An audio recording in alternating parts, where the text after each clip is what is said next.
Fala pessoal, sejam todos bem-vindos e todas bem-vindas ao quinto vídeo da nossa série de matemática para o Enem.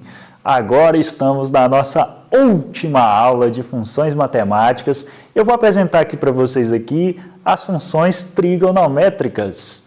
Mas antes, para melhorar o entendimento dessas funções trigonométricas, eu vou apresentar para vocês aqui uma coisa básica: a trigonometria e suas razões. A trigonometria na matemática ela é uma ferramentazinha que vai servir para relacionar os lados e os ângulos que estão dispostos em um triângulo, principalmente o triângulo retângulo, que já vou explicar aqui do que se trata. Está vendo aqui esse triângulo que eu estou apresentando agora? Pois bem, ele é um triângulo retângulo. Nele nós temos os pontos O, Q e R. Só que o ângulo entre o Q e o R é de 90 graus. Aí os lados entre os pontos O e Q possuem 3 metros, entre os lados P e Q possuem 4 metros, entre O e P temos 5 metros. Aí o lado OP ele é chamado de hipotenusa, por ser o maior dos lados e está de frente ao ângulo de 90 graus, que os outros dois lados fazem entre si, Agora esses outros lados aqui, de lado, são chamados de catetos. Dividindo esse triângulo em várias partes menores, como estou agora apresentando para vocês, podemos tirar várias razões, sendo a primeira delas, que é do lado QP sobre o lado OP, que vamos ter 4/5. Esse é o mesmo que 0,8. A segunda razão aqui, ela nos diz que o lado OK, quer dizer, sobre o lado OP, é de 3/5, que é o mesmo que 0,6. Já a terceira razão que vamos ter aqui é a razão entre os lados QP e OQ, que é de 4/3, que é o mesmo que 1,3. Então, gente, essas razões aqui no triângulo retângulo, que eu acabo de mostrar para vocês, são o que chamamos de seno, cosseno e tangente. As famosinhas razões trigonométricas. E o melhor, todos esses triângulos retângulos que possuem o mesmo ângulo alfa, que apresentei no triângulo fatiado anteriormente, são semelhantes entre si. Mas agora, vem cá, você deve estar se perguntando o que são de fato um seno, um cosseno e um tangente de um ângulo? Que diabos que são isso? Então, o seno é a razão entre o cateto oposto ao ângulo alfa e a hipotenusa, que no caso é o 4/5. Já o cosseno será a razão entre o cateto adjacente ao ângulo alfa e a hipotenusa, que no caso é o 3/5. Agora, o tangente é a razão entre o cateto oposto e o cateto adjacente, ambos em relação ao ângulo alfa, que é o mesmo que 4/3 no nosso exemplo. Talvez essa seja uma das primeiras vezes que você esteja se deparando com essas coisas, mas eu vou dar um exemplo aqui para essas coisas ficarem ainda mais claras, ficarem mais óbvias na sua cabeça. Então vamos lá. Uma torre de TV é sustentada por um cabo de 2,8 metros de comprimento, que está fixado ali no chão. Conforme mostrado aqui na figura aqui, a altura da torre é de 2 metros. E o ponto de fixação do cabo estará a 1,96 metros da base da torre. Beleza? Então vamos calcular o seno e o cosseno tangente do ângulo que o cabo forma com o chão. O ângulo beta aqui é o ângulo entre o cabo e o chão. O lado do cabo é o A, igual a 2,8. O lado do chão é o C, que é igual a 1,96. E o lado B é o lado da torre de 2 metros. O A é nossa hipotenusa. O C é o nosso cateto adjacente. E o B é o nosso cateto oposto. Assim temos que o seno de beta é igual a B sobre A, que é igual a 2 sobre 0,8. Que nos dá aproximadamente 0,1. O cosseno de beta ele é igual a C sobre A, que é igual a 1,96 sobre 2,8, que é igual a 0,7. Agora, o tangente de beta é igual a B sobre C, que é igual a 2 sobre 1,96, que é igual a aproximadamente 1,02. Agora eu vou falar das razões trigonométricas em um triângulo retângulo, um que tem um ângulo de 90 graus. O seno de beta é dado pelo B sobre o C, então o lado de B é dado por C vezes seno de beta. Da mesma forma, temos o cosseno de beta, que é dado por A sobre o C. Então, o lado de A é dado por C vezes seno de beta. Aplicando o teorema de Pitágoras, temos que a hipotenusa C ao quadrado é igual à soma dos quadrados dos catetos A e B.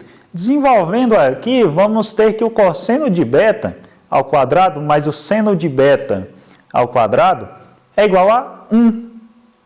Daqui também podemos conseguir provar que o tangente de beta é dado por seno de beta pelo cosseno de beta.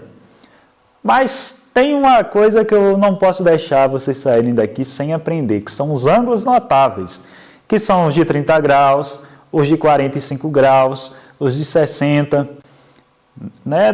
Decorem essa tabelinha aqui que eu estou apresentando aqui para vocês, aqui, que é sucesso. Né? Seno de 30 graus é meio.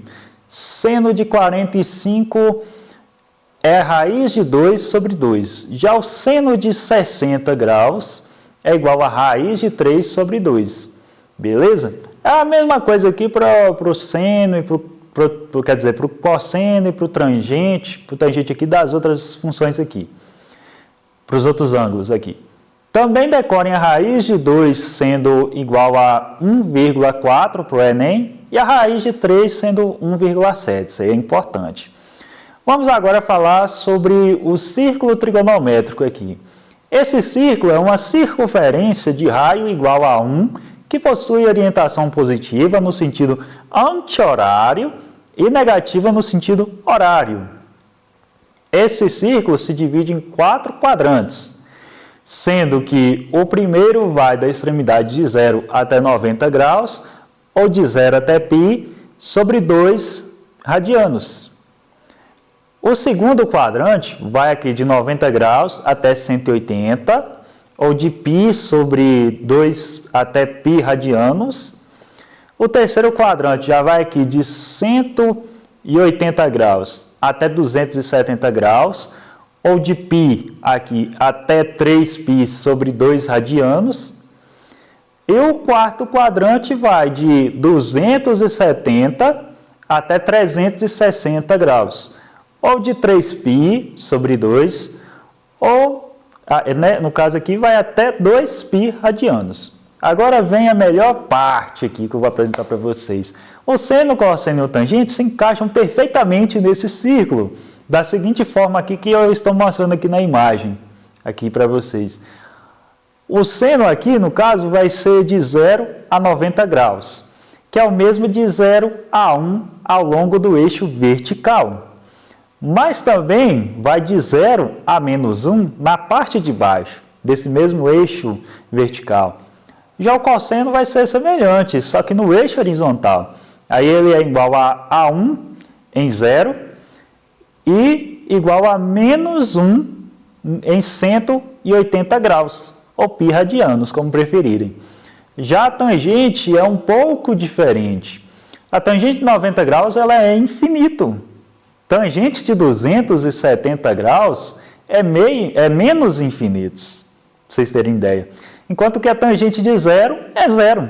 Bem doido o comportamento da tangente, né? Ainda bem que esses comportamentos não é tão cobrado assim no Enem, não. Fiquem tranquilos. Agora vamos para o nosso último assunto antes da questão do Enem aqui. Vamos para as funções circulares, que também são chamadas as funções periódicas. Mas eu gosto de chamar elas aqui de funções cíclicas, porque elas são repetitivas. É o que o nosso seno, o cosseno e o tangente são dentro aqui do círculo trigonométrico.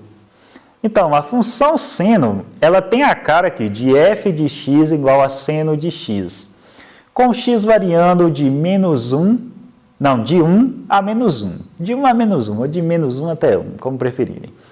Todos os valores dessa função se repetem até após, no caso, o 2π. E o gráfico dessa função seno é esse daqui que estou apresentando para vocês. Já a função cosseno ela é semelhante, ela é dada por f de x igual a cosseno de x, com x variando também entre 1 e menos 1, e seus valores também se repetem após o 2π. E o gráfico da função cosseno é esse daqui. A função tangente é descrita por f de x igual a tangente de x com x diferente de π sobre 2. E o de 3π sobre 2. Por aqui, a tangente, quando ela atinge esses valores, ela dá infinito, aí explode, já viu, né? Aí, diferente das outras, a função de x, a função tangente de x, ela vai se repetir a cada π. Assim, o seu gráfico vai ser exatamente esse daqui. Agora que você já sabe muito bem o que é seno, o que o cosseno representa, o que tangente é, já está pronto já para saber também das funções trigonométricas, já está manjando das razões trigonométricas. Bora para os exercícios que poderão aparecer na sua prova desse ano e vão te ajudar bastante. Então, gente, a questão 142 da prova azul do Enem de 2023 é um exemplo de questão envolvendo funções trigonométricas. O enunciado nos diz que na modelagem e no estudo de fenômenos periódicos em geral, os modelos associados fazem uso de funções trigonométricas.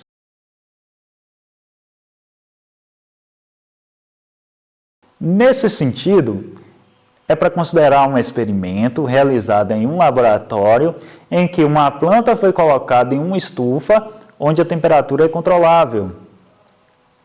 Esse experimento ele consiste em observar as alterações nas características dessa planta ao ser submetida a variações de temperatura durante 24 horas. A temperatura aqui ela variou de acordo com essa função T de x igual a 20 menos 10 vezes seno de π vezes x sobre 4, em que x é medida em horas no intervalo de 0 a 24. Daí o enunciado pergunta quantas vezes a temperatura da estufa atingiu seu valor mínimo durante esse experimento. Vamos lá, pessoal. Aqui está perguntando o valor mínimo. Valor mínimo, guardem isso. Só que sabemos que o valor mínimo vai ser quando o π vai ser menos 1, né? Mas, como temos um sinal de menos antes da função, precisamos então desse jeito aí, ao contrário, precisamos então do valor máximo do seno. Sabemos que seno atinge seu maior valor em 90 graus, que é o mesmo que π sobre 2. Então, um argumento que dentro aqui dessa função aqui, ó, ele deve ser de π vezes x sobre 4 igual a π sobre 2. Fazendo essa igualdade aqui, ó, podemos multiplicar ambos os lados por 2 e dividi-los por π. Assim vamos ficar com x sobre 2 igual a 1. Assim passamos o 2 para o outro lado, multiplicando esse 1, aí vamos ter que x é igual a 2. Logo, a primeira temperatura mínima se dá em 2 horas, correto? Aí, como o fenômeno ocorre de forma cíclica, no intervalo de 0 a 24 horas, e a cada volta no círculo trigonométrico o valor se repete, então cada volta que tivermos é só somarmos com 2π. Então vamos lá, se somarmos 2π com π sobre 2, vamos ter aqui 2π vezes 2 mais 1π, que é igual a 5π. Então, se somarmos mais uma vez o resultado com 2π pela última vez, vamos ter 2π vezes 2 mais 5, que é igual a 9π sobre 2. Igualando o argumento da função aqui de π vezes x sobre 4 ao 5π sobre 2, podemos multiplicar tudo por 4 e dividir tudo por π, resultando na equação de x igual a 20 meios, que é igual a 10. Nessa outra, vamos igualar o π vezes x sobre 4 ao 9π sobre 2, multiplicando os lados por 4 e dividindo-os por por π, nos dá que x é igual a 36 meios, que é a mesma coisa de 18. Reparem então que os resultados que tivemos até então é que a temperatura mínima atingiu seu valor mínimo em 2 horas, depois em 10 horas e depois em 18 horas. Então, se continuarmos, o próximo valor aqui vai ser 26 horas. Está aumentando de 8 em 8 horas, perceberam a lógica por trás? Mas 26 já está fora do intervalo, né? Que é só de 0 até 24. Logo, temos que a temperatura mínima é atingida em 3 vezes. Assim, a resposta certa é a letra D. Agora, pessoal, para praticarmos melhor as razões trigonométricas, vamos resolver aqui uma questão antiga do Enem. Eu sei que é antiga, mas essa daqui é do ano de 2009 e vai nos ajudar com essa questão aqui das razões trigonométricas. Aqui nem precisa muito ler o enunciado, vamos já direto já na pergunta, que é: qual a altura aproximada em que se encontrava o balão? Pô, temos aqui a imagem que mostra o que precisamos para resolver a questão, correto? Que nada mais é do que dois triângulos com um dos lados iguais, em comum, que é o que precisamos para encontrar o valor, só precisamos só dessa distância. Aqui temos um ângulo de 60 graus e uma distância de 1,8. Então, podemos usar uma tangente de 60 graus, igualar isso aqui ao cateto oposto, que é x, sobre o cateto adjacente, que é o 1,8. Então, sabemos que tangente de 60 graus é raiz de 3 e raiz de 3 é 1,7. Igual conforme o enunciado aqui. Então, x é igual a 1,7 vezes 1,8. Fazendo aqui rapidamente aqui essa multiplicaçãozinha aqui que eu estou apresentando, vamos ter que o valor aproximado da altura do balão é de 3,1 km. Logo, a alternativa correta é a letra C. Viu só, pessoal, como é que se resolve as questões do Enem envolvendo trigonometria? Pois é, só decorar alguns conceitos simples, né? Alguns conceitos simples aí e saber como é que o seno, o cosseno e o tangente ele se comporta. Bons estudos, pessoal, e nos vemos nos próximos vídeos da nossa sequência de vídeos de matemática para o Enem.